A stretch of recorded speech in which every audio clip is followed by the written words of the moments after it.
السلام علیکم ورحمۃ اللہ وبرکاتہ۔ آج کا لیسن سورہ المائدہ کی آیت نمبر 67 سے 71 تک، پارہ نمبر 6۔ اعوذ باللہ من الشیطان الرجیم، بسم اللہ الرحمن الرحیم۔ رب اشرح لی صدری ویسر لی امری واحلل عقدۃ من لسانی یفقہوا قولی رب زدنی علما اللہم فقہنا فی الدین۔ یا ایہا الرسول بلغ ما انزل الیک من ربک، اے رسول پہنچا دیجئے جو نازل کیا گیا آپ کی طرف آپ کے رب کی طرف سے۔ وَإِن لَّمْ تَفْعَلْ، اور اگر آپ نے ایسا نہ کیا، فَمَا بَلَّغْتَ رِسَالَتَهُ، تو نہ پہنچایا اس کا پیغام۔ وَاللَّهُ يَعْصِمُكَ مِنَ النَّاسِ، اللہ بچانے والا ہے تجھے لوگوں سے۔ إِنَّ اللَّهَ لَا يَهْدِي الْقَوْمَ الْكَافِرِينَ، بے شک اللہ کافر قوم کو ہدایت نہیں دیتا۔ نبی صلی اللہ علیہ وسلم کو یہاں حکم دیا جا رہا ہے کہ آپ پیغام کو پہنچائیے، اور قرآن میں جگہ جگہ جیسے سورہ مدثر میں اللہ نے فرمایا یا ایھا المدثر قم فانذر، اٹھو اور ڈراؤ۔ تو نبی صلی اللہ علیہ وسلم نے اپنی زندگی میں ایک بال برابر بھی کمی نہیں کی اس پیغام کو پہنچانے میں، حتیٰ کہ آپ نے اپنے آخری حج کے موقع پر ہزاروں صحابہ سے پوچھا تھا کہ کیا میں نے اللہ کا پیغام تم کو پہنچا دیا؟ سب نے بآواز بلند کہا کہ جی پہنچا دیا۔ فرمایا آسمان کی طرف منہ کر کے اللہم اشہد، اے اللہ گواہ رہنا، اے اللہ گواہ رہنا۔ سیدنا جابر بن عبداللہ کہتے ہیں کہ نبی صلی اللہ علیہ وسلم حجۃ الوداع کے خطبہ دینے کے بعد آپ نے فرمایا تم سے میرے بارے میں سوال کیا جائے گا تو تم کیا کہو گے؟ صحابہ نے عرض کیا ہم گواہی دیں گے کہ آپ صلی اللہ علیہ وسلم نے ہمیں اللہ کا پیغام پہنچا دیا اور خوب نصیحت اور خیر خواہی کی۔ اس پر آپ نے 3 دفعہ کہا تھا اے اللہ گواہ رہنا۔ سیدنا عبداللہ بن عباس رضی اللہ عنہ فرماتے کہ آپ صلی اللہ علیہ وسلم نے اپنی مرض الموت میں اپنے سر سے کپڑا ہٹایا۔ اس وقت آپ صلی اللہ علیہ وسلم کے سر پر پٹی بندھی ہوئی تھی۔ اس حال میں آپ نے 3 بار یہ الفاظ دہرائے، اے اللہ یقیناً میں نے تیرا پیغام پہنچا دیا، اے اللہ یقیناً میں نے تیرا پیغام پہنچا دیا۔ سیدنا عبداللہ بن مسعود کہتے کہ آپ ہمیں نصیحت کرنے کے لیے وقت اور موقع کی رعایت فرماتے۔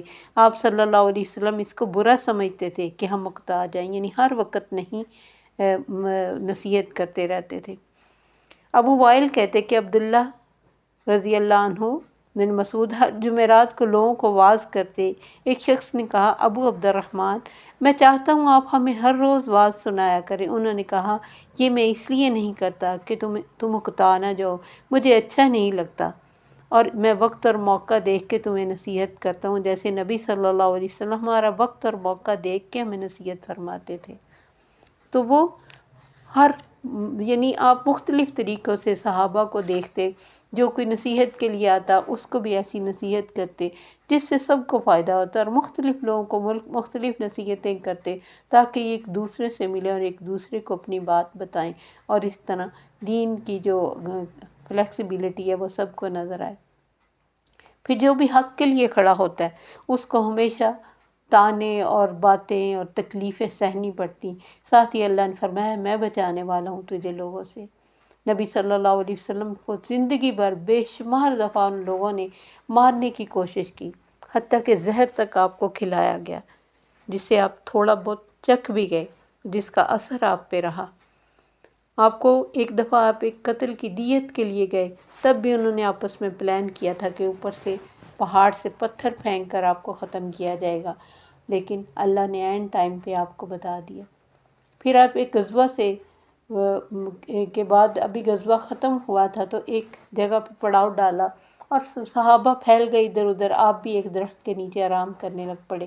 تو ایک شخص جو اس علاقے کا ہی تھا جہاں اپنے غزوہ کے لیے گئے تھے، اس نے دیکھا کہ آپ کی آنکھ لگی، وہ درخت سے آپ کی لٹکتی ہوئی تلوار کو پکڑنے آ گیا۔ جب وہ پکڑا اس نے تو آپ کی آنکھ کھل گئی اور کہنے لگا محمد تمہیں مجھ سے کون بچائے گا؟ آپ نے نہایت اطمینان سے فرمایا اللہ تعالیٰ۔ وہ کانپنے لگا اور اس کے ہاتھ سے تلوار گر گئی۔ آپ نے پوچھا اب تمہیں مجھ سے کون بچائے گا؟ تب وہ معافیا مانگنے لگا تو آپ نے اسے معاف کر دیا۔ پھر آپ کے چچا حضرت ابو طالب سے بھی انہوں نے کئی دفعہ ڈیل کرنے کی کوشش کی۔ چند قریشی سردار مکہ کے رئیس اعظم ولید بن مغیرہ کے بیٹے عمارہ کو ہمراہ لے کر ابو طالب کے پاس آئے اور کہنے لگے، یہ قریش کا سب سے خوبصورت نوجوان ہے، آپ اسے اپنی کفالت میں لے لیں اور اپنے بھتیجے کو ہمیں دے دیں، ہم اس کو ختم کرنا چاہتے ہیں۔ آپ نے فرمایا، انہوں نے حضرت ابو طالب نے کہا کہ عجیب برا سودا ہے جس کی تم مجھے ترغیب دینے آئے، تم چاہتے ہو میں تمہارے بیٹے کو تو کھلاؤں پلاؤں اور پالوں، اور اس کے عوض تم میرا بیٹا مجھ سے لے کے قتل کر دو، یہ تو ناممکن ہے۔ اس پر مطعم بن عدی ابو طالب سے کہنے لگا، تم سے تمہاری قوم نے انصاف کی بات کی مگر تم تو کسی بات کو قبول ہی نہیں کرتے۔ انہوں نے کہا، اللہ کی قسم یہ انصاف کی بات ہی نہیں۔ اور پھر جب نبی صلی اللہ علیہ وسلم نے ہجرت کی، اس وقت بھی مختلف علاقوں کے لوگ نے مل کے آپس میں پلان کیا تھا کہ آپ کو ختم کر دیا جائے اور ہر ایک علاقے کا ایک نوجوان ہو تاکہ کسی پر ایک پر نام نہ آئے، نہ کسی کو دیت دینی پڑے، لیکن اللہ نے آپ کو بال بال بچا لیا اور آپ آسانی سے ہجرت کر کے چلے گئے۔ وہاں بھی آپ کو مارنے کی بہت کوششیں کی تو اللہ نے فرمایا، میں تجھے بچانے والا ہوں لوگوں سے۔ ان اللہ لا یہدی القوم الکافرین، ایسی کافر قوم کو اللہ ہدایت نہیں دیتا۔ قل یا اہل الکتاب لستم علی شیء، اے اہل کتاب تم کسی چیز پر بھی نہیں ہو، حتی تقیموا التوراۃ والانجیل، حتیٰ کہ تم تورات اور انجیل کو قائم کرنے والے نہ بن جاؤ، وما انزل الیکم من ربکم، اور جو نازل کیا تمہاری طرف تمہارے رب کی طرف سے۔ یہ بظاہر تو یہ کہتے تھے کہ ہم انہی کتابوں کو مانیں گے جو ہم پہ اتری، اس کے علاوہ نہیں کسی کو مانیں گے، حالانکہ یہ آخری کتاب ان سب کتابوں کو جو بدل چکی تھی ختم کرنے، یعنی ان کے احکامات پر عمل کرنے کے لیے نہیں، بلکہ ایک نئے شریعت کے ساتھ اللہ تعالیٰ نے نبی صلی اللہ علیہ وسلم کو بھیجا تھا کہ یہ مین چیزیں تو وہی تھی، تو عقیدہ تو وہی تھا، لیکن وقت کے حساب سے جو بھی مسائل کا فرق تھا، وہ قرآن اب اس کے اوپر ہی عمل کرنا ضروری تھا۔ لیکن اللہ نے فرمایا، وَلَيَزِيدَنَّ كَثِيرًا مِّنْهُمْ، اور ضرور زیادہ کروں گا، ضرور زیادہ ہو جائیں گے وہ لوگ، بہت سارے جو تیری طرف نازل کیا، کس میں؟ طغیانا و کفرا، بالکل یہی آیت پیچھے بھی گزری تھوڑے سے فرق سے، کہ جو تیری طرف تیرے رب کی طرف سے نازل ہوا اس سے طغیانی اور کفر میں آگر بڑھیں گے، کیونکہ نبی صلی اللہ علیہ وسلم نے فرمایا، القرآن حجۃ لک او علیک، یہ قرآن یا تو تیرے حق میں دلیل بن جائے گا یا تیرے خلاف۔ جب انسان اس کو اپنی زندگی میں نہ پڑھے، نہ سمجھے، نہ اپنی زندگی کو اس کے مطابق گزارے، تو ظاہر ہے پھر اسی قرآن کے بارے میں اللہ تعالیٰ سے نبی صلی اللہ علیہ وسلم عرض کریں گے، یا ربی ان قوم اتخذوا ھذا القرآن مہجورا، میری اس قوم نے اس قرآن کو چھوڑ دیا۔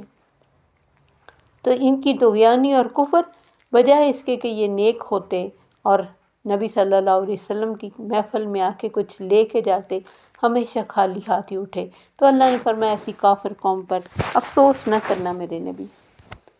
بے شک وہ لوگ، ان الذین آمنوا والذین ہادوا، جو ایمان لائے اور وہ جو یہودی بن گئے، والصابئون، اور صابی، والنصارى، اور نصارى، من آمن باللہ والیوم الآخر، جو بھی اللہ اور آخرت پر ایمان لے آئے، وعمل صالحا، اور اچھے عمل کرے، فلا خوف علیہم ولا هم یحزنون، یہ بھی اس کیٹیگری میں آ جائیں گے جنہیں قیامت کے دن اللہ سے یا اس قیامت کی گھڑیوں میں کوئی خوف اور غم نہیں ہوگا، کوئی کہیں سے بھی آیا۔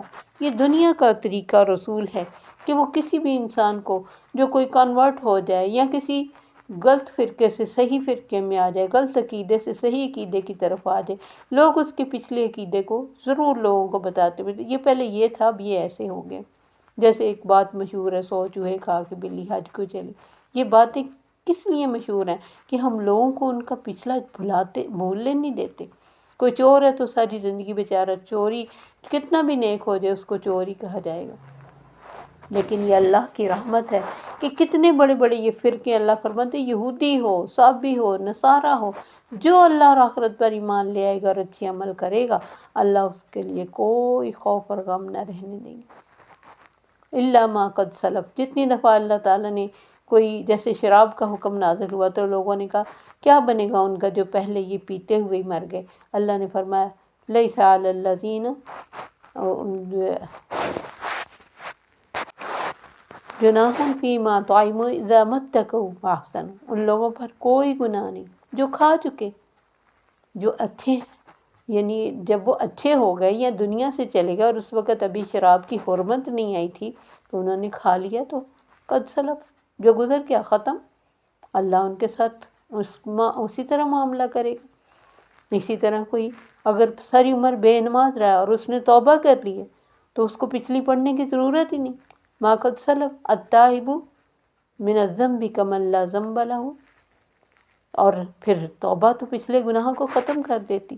خوش ہو جاتے تھے وہ لوگ جو ایمان لے کے آتے تھے کہ ہمارے سارے پچھلے گناہ معاف، بلکہ اللہ ان کو نیکیوں میں بدل دے گا۔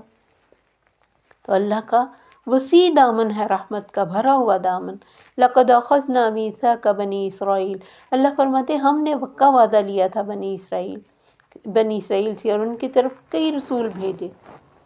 فَلَمَّا جَاءَهُمْ رَسُولٌ بِمَا لَا تَهْوَىٰ أَنفُسُهُمْ، تو جب بھی ان کے پاس کوئی رسول آیا جسے انہوں نے نہیں مانا، فَرِيقًا كَذَّبُوا وَفَرِيقًا يَقْتُلُونَ، ایک گروہ کو تو انہوں نے جھٹلا دیا اور ایک گروہ کو مار ہی ڈالا، جیسے زکریا علیہ السلام کو، حضرت یحییٰ علیہ السلام کو ختم کر دیا۔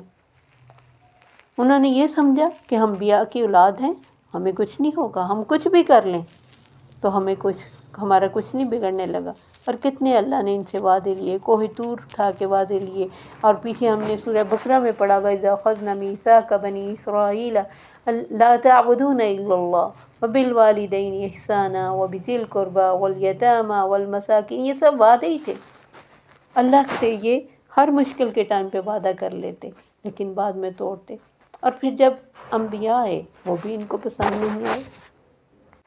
پھر سیدنا عیسیٰ علیہ السلام کو بھی انہوں نے سولی دینے کی کوشش کی، اور پھر سب کچھ کر کے یہ سمجھتے کہ کوئی مسئلہ نہیں، ہم تو انبیاء کی لڑیاں ہماری نسلوں میں سے آئیں، ہم تو اللہ کے چنے ہوئے لوگ ہیں، اور ہم اللہ کے بیٹے ہیں، نعوذ باللہ، تو ہمیں کچھ نہیں ہوگا۔